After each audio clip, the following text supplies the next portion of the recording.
जो किरदार रहा है, वो जितने बड़े इंसान थे, जितने बड़े लेजेंड थे, तो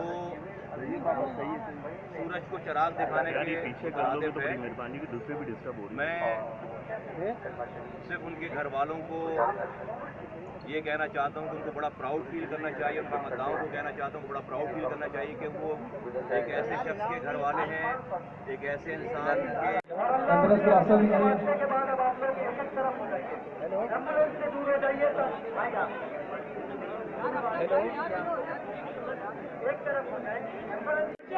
जिसके अंदर जनाजा है वो जगह छोड़ दे ताकि जनाजा आसानी से आ सके।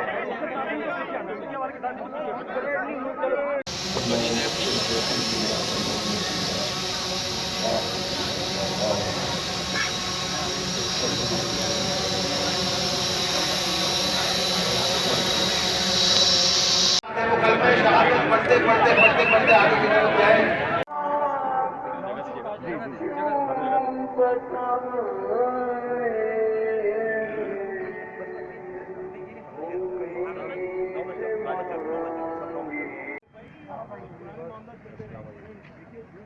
देखिए, उमर शरीफ एक लेजेंड फनकार ही नहीं था, एक बहुत अजीम इंसान भी था।